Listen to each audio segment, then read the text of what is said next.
Punta tayo sa labas. Tingnan natin yung dumating. Merong tinawag kasi sa atin na Ford Fiesta. Ito na, dumating na at nakakarga sa Riker. Ito pala mga bossing, ang nangyayari nito ay lagi siyang napuputukan ng mga bypass hose, radiator hose, at saka radiator nagpalit na pala. Ayan, kaya karga na lang sa Riker para hindi masira ulit yung brand new na nilagay nilang hose at saka radiator. Ayan, ibababa lang yan sa Riker mga boss. I-check natin sa loob ng shop kung gaano ba talaga kalakas yung pressure nitong Ford Fiesta na hindi na talaga pinatakbo ni sir. Ayan, pinakarga na lang talaga sa Riker. Ayun, dahil nakaparada na nga siya ng maayos dito sa shop mga boss. Ayan, yung oil filler cap naman, check natin kung may tubig. So, wala naman siyang tubig, no? Dito naman tayo sa dipstick. Tingnan naman natin. So, ayan, wala rin siyang halo mga boss. So, hindi pa siya nag-Sharon Cuneta.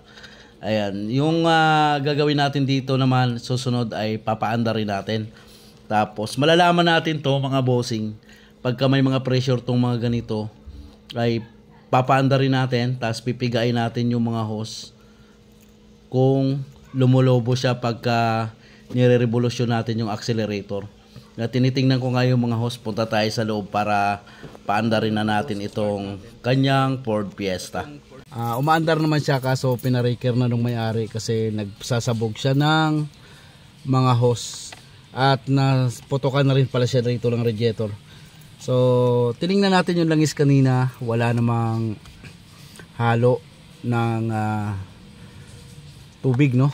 So okay naman siya, pero madalas siya magsabog ng mga hose.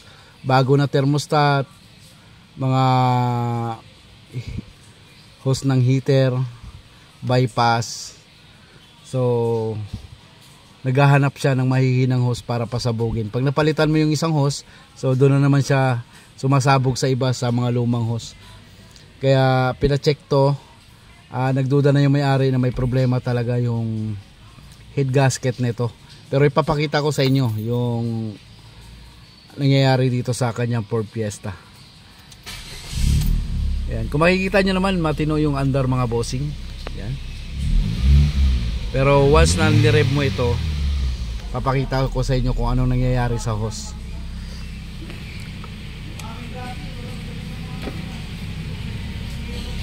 Ayan. Paparev natin. Cham! I-rev mo nga yung i-rev mo nga to. Tingnan nyo to mga boss. Pipisilin natin. Yeah. Yeah. Yeah. Yeah.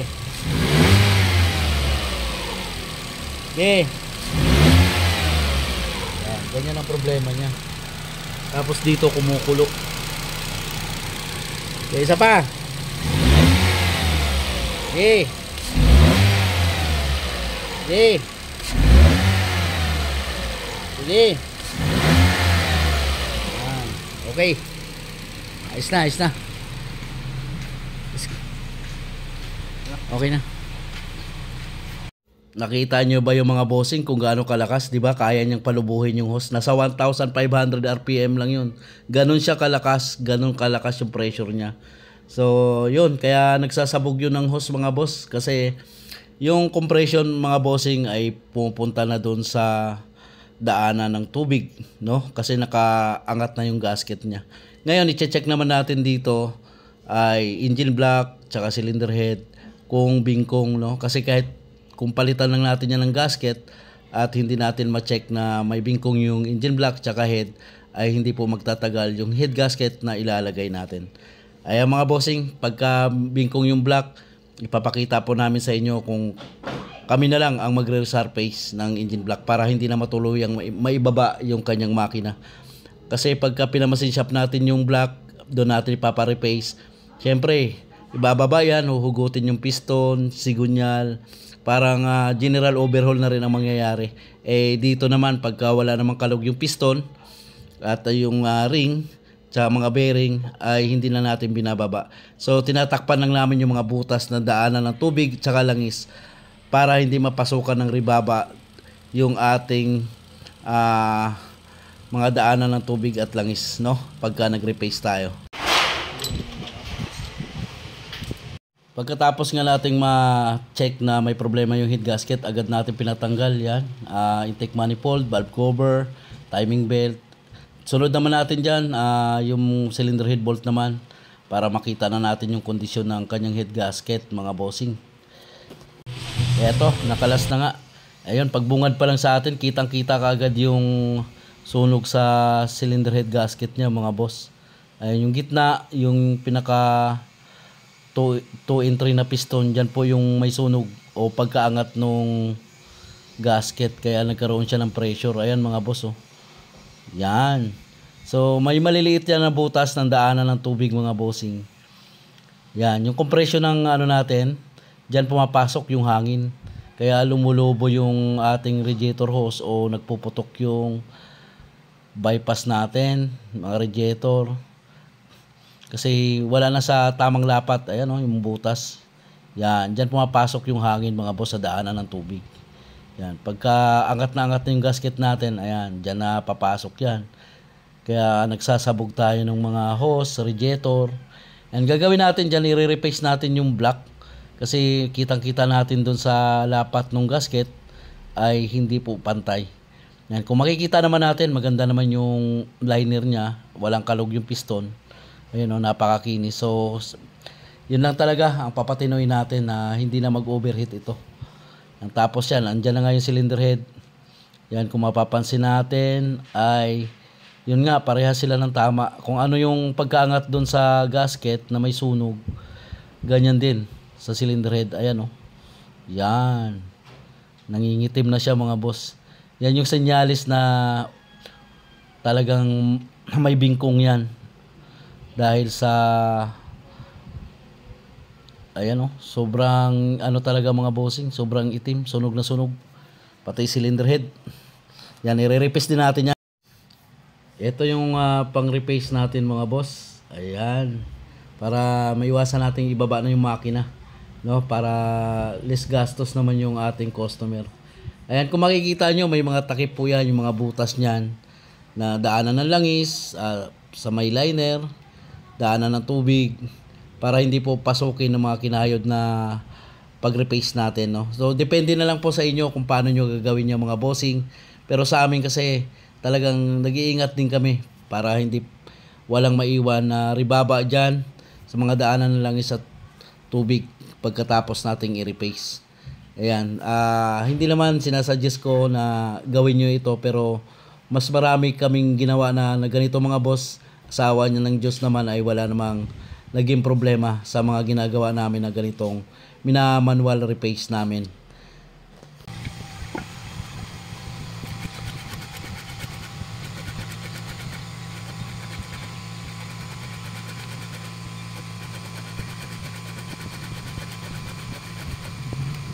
Yan, tingnan natin kung gaano kalaking bingkong. Ay, napadaanan na natin yung mga boss, oh. Tulad niyan. Ayan, oh, lubog.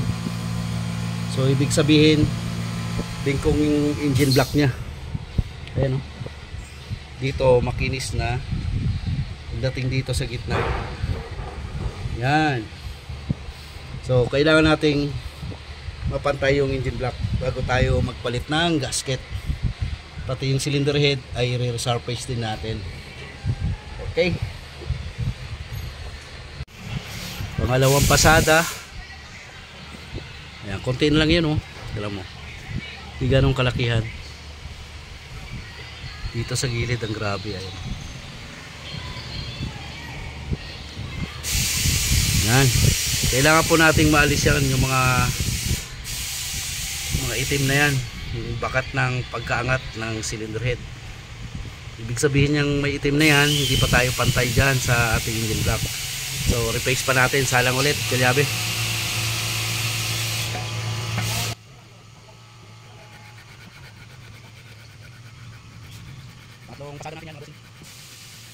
Yan, pang-limang pasada, konting-konti na lang.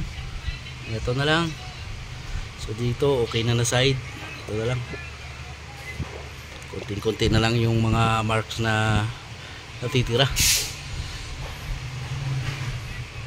Kailangan natin pantayin niya mga boss para walang lulusot na hangin talaga. Talagang panigurado natin to.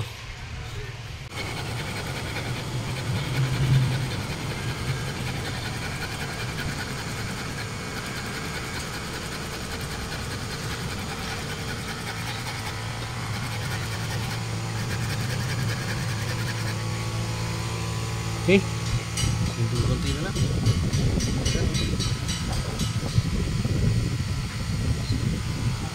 Isang pasada na lang yan.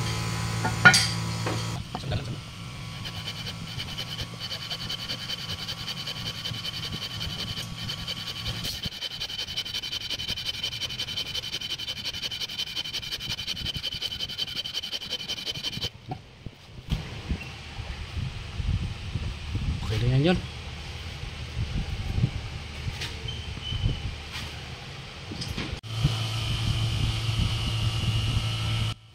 Pagkatapos nga nating ma-repaste ay nag-carbon na rin tayo ng piston. Ayan po yung guide nung palatandaan na makapal pa yung engine block natin. Pag inabot na po yan, pumantay na yung butas na yan, ibig sabihin po manipis na yung engine block nyo. Ayan. Iningatan talaga natin na may mga ribaba yung mga boss na maiwan doon sa pagka-repaste natin. So ayan, depende lang po sa paglinis nyo at kung paano nyo takpan yan. Ayan. Ito naman yung cylinder head na gagamitin natin. Original po yan. Yan, ikakabit natin yan. Tapos ito na, i-asenta na natin. Pagkatapos nating ma-repaste yung block tsaka head, ay ilalagay na natin tong bagong head gasket natin para makita talaga natin kung may pressure pa pagkatapos natin gawin ito.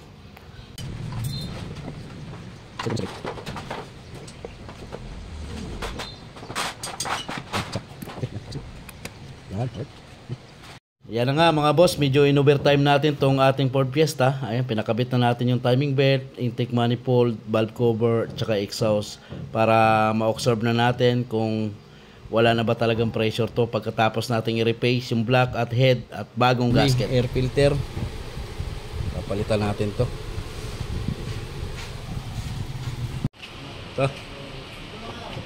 Air filter, palit. Green. Oh. Sobrang dumi na ng air filter, palit tayo.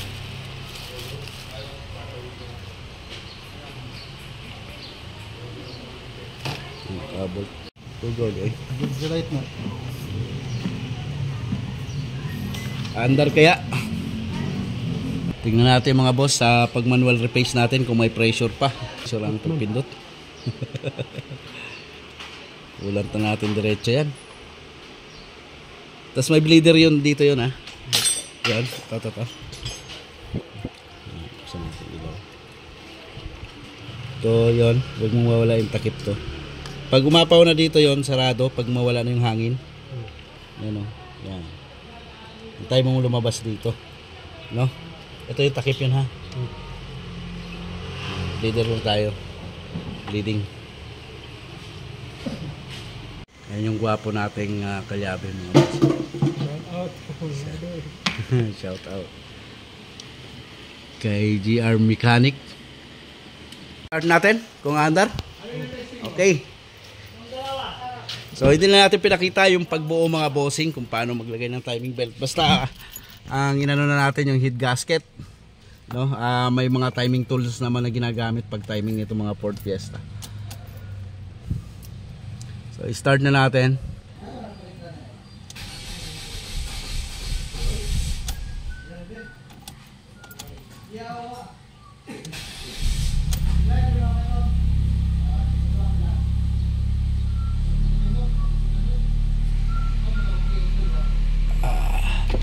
Kaandar na talaga.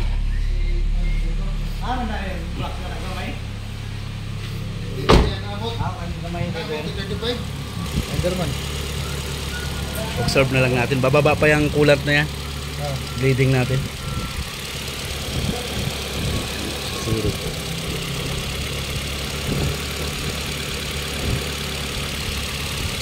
Meron na.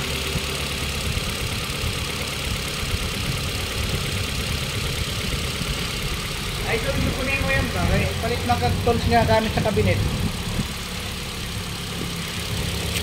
Painitin na lang natin, no? Sip-sip lalong. Naglak.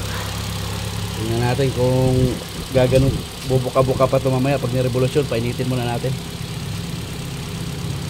Ngayon natin i-change oil niya. Anda, nagbibot dito na lang. Dito. Yun, pa-revolution nga yun.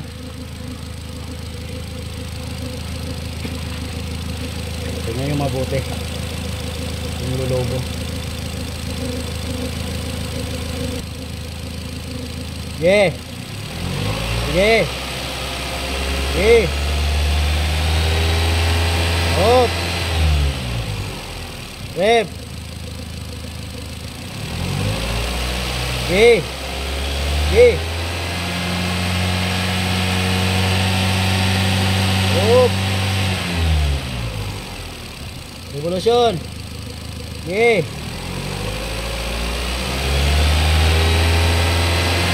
Okay. Wala na siya mga boss. Dati kasi umano to. Tumitigas yung tumulobo, may expand yung hose pagka nagre-rev. Ibig sabihin, pinapasok ng hangin yung cooling system niya. Okay na yun. Ganda na ng under niya, no? Yan.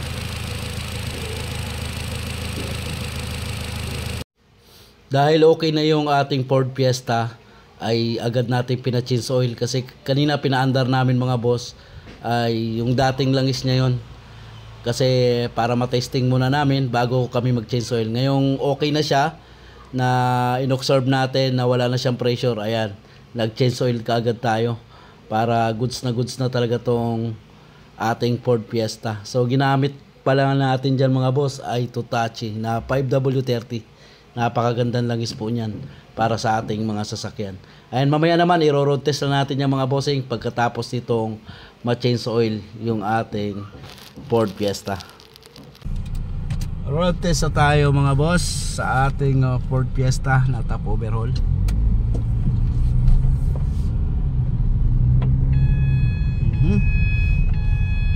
Naka seatbelt. So dito lang naman tayo sa village. So seatbelt pa rin tayo kasi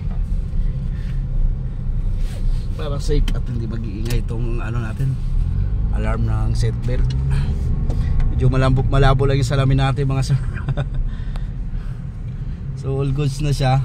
So ginawa lang natin mga bossing, no, sobrang laki kasi ng bingkong ng kanyang engine block sa mga ganitong kasi Ford Fiesta. Pagka sobrang lakas na ng pressure o nagpuputok na ng hose tsaka radiator tulad sa nangyari dito sa ating Ford Fiesta na ginawa ngayon. Yun, check natin yung engine block, cylinder head. So cylinder head din ito, na-repaste din. Ayun, tapos original na head gasket.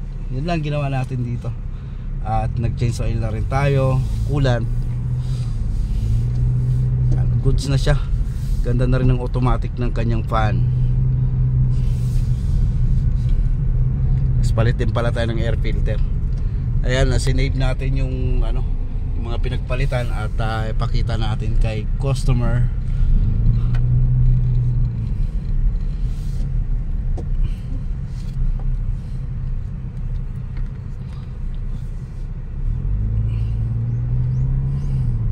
So magandang langis na rin ginamit natin dito mga boss, yung Hitachi natin, Japan. Hitachi na polysynthetic.